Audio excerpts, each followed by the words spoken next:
Olá, queridos irmãos e irmãs, sejam bem-vindos ao nosso canal e à reflexão diária de hoje, quinta-feira da sexta semana do Tempo Comum. Evangelho de hoje, Evangelho de Marcos 8, 27 a 33.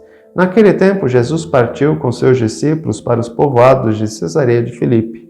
No caminho, perguntou aos discípulos: "Quem dizem os homens que eu sou?" Eles responderam: "Alguns dizem que tu és João Batista, outros que tu és Elias, outros ainda que és um dos profetas." Então Jesus perguntou-lhes: "E vós, quem dizeis que eu sou?" Pedro respondeu: "Tu és o Messias."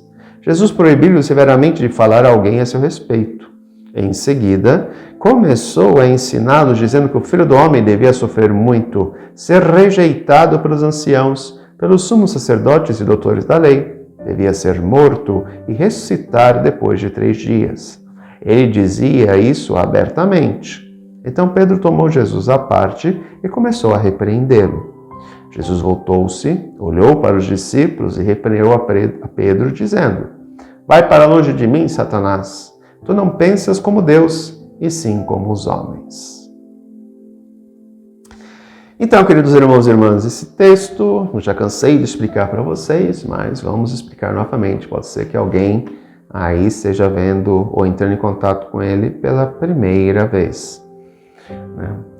O povo hebreu esperava um Messias político, como Davi tinha sido.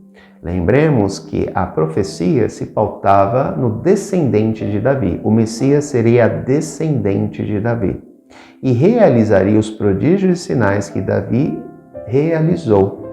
Lembro a vocês que Davi foi ungido por Samuel e era visto como filho de Deus, porque tinha sido ungido. A partir de então, todos os reis de Israel eram vistos como filhos de Deus. Portanto, havia uma promessa na teologia davídica de que Deus iria manter a casa de Davi até a vinda do Messias.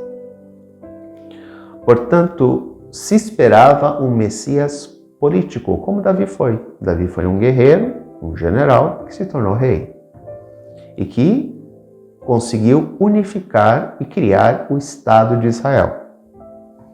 Salomão manteve e depois o reino foi dividido na época do neto de Davi, chamado Roboão. Então, as profecias geradas tinham a compreensão de que o Messias, descendente de Davi, levaria novamente Israel à glória da época de Davi, da época davídica. Por isso que a todo instante, os 8 primeiros capítulos, e aqui nós estamos no capítulo 8 de Marcos, ou seja, estamos na metade do Evangelho de Marcos, em todos os momentos que Jesus realiza um prodígio, um sinal, ele não permite que as pessoas falem. Por quê? Porque ele não quer ser confundido com o Messias de Davi. Ele, ao contrário, é um Messias espiritual. Ele é o Filho de Deus que se encarnou no meio dos homens e que se tornaria o servo sofredor profetizado pelo profeta Isaías. Ele é sim o Messias, mas não o Messias político. Ele é o Messias redentor da humanidade, ou seja, o Messias espiritual. Por isso que todo instante, quando Jesus dava a cura, ele dizia: "Vai e não fales nada a ninguém." Mas o povo ia, falava e a fama de Jesus foi se espalhando. Por quê? Porque ele não queria ser confundido com esse Messias. De posse dessa informação, vamos ao texto de hoje. Jesus está no meio do seu ministério e aí ele quer saber o que o povo está entendendo da missão que ele está realizando. Quem dizem os homens que eu sou? E aí nós temos uma sequência, Uns dizem que tu és João Batista. Lembro que João Batista nessa época já estava morto. Portanto, se acreditava que Jesus era uma reencarnação ou de João Batista. Que tu és Elias. Lembro que Elias não morreu, segundo a visão judaica. Ele foi arrebatado numa carruagem de fogo e se esperava a volta de Elias. E Elias, quando Elias voltasse, apareceria também o Messias. Ou ainda que és um dos profetas.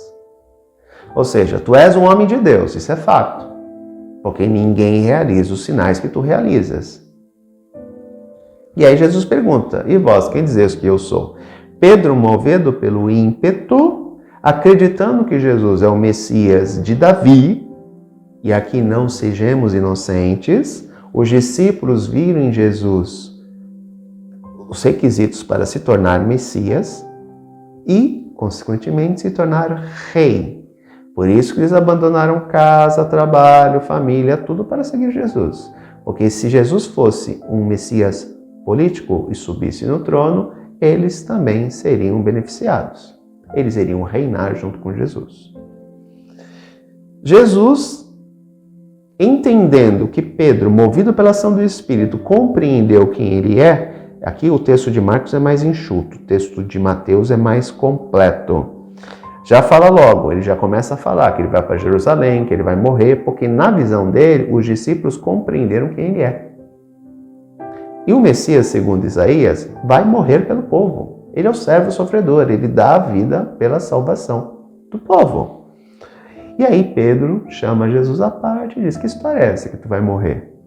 Nós abandonamos casa, família, trabalho, tudo para te seguir, e agora tu diz para a gente que tu vai morrer? Que história é essa? Aí Jesus compreende que Pedro estava vendo nele um Messias político e não um Messias filho de Deus. E aí Jesus vai utilizar a famosa frase, né? Afasta-te de mim, Satanás, porque os teus pensamentos não são os pensamentos de Deus. Não é o Messias de Isaías que você está me vendo, mas o pensamento dos homens, o Messias político. Aqui entendemos esse divisor de águas no ministério de Jesus, né? Até então, os discípulos viam nele um Messias glorioso, um Messias que iria reinar, um Messias político, iria derrubar o governo estrangeiro, entenda-se romano, e iria ascender ao trono e governar Israel, como Davi tinha feito. Só que aqui eles têm um choque de realidade, de que Jesus não veio para isso. Jesus veio para assumir condição humana, para morrer na cruz, para libertar a humanidade do pecado. Tanto que ele anuncia abertamente, eu vou para Jerusalém e vou ser condenado à morte. Portanto, nós devemos também compreender que o nosso Deus se fez homem por amor a nós e ele viveu no meio dos pobres. Não esperemos um Jesus glorioso, um Jesus sentado no trono, com uma cara cinzuda, com um cetro de ferro na mão, governando, o Senhor Rei do Universo. Né? O nosso Deus se fez pobre e caminhou no meio dos pobres. Né? Lembro que a menina dos olhos de Deus sempre foi o pobre, a viúva e o estrangeiro, e os órfãos. É deles que nós somos chamados a cuidar. Portanto, queridos irmãos e irmãs, o nosso Messias é um Messias que deu a vida por amor a nós. E o que ele nos pede é que nós amemos uns aos outros, principalmente aqueles que mais precisam de nós. Um grande abraço, até amanhã, se Deus quiser. Tchau!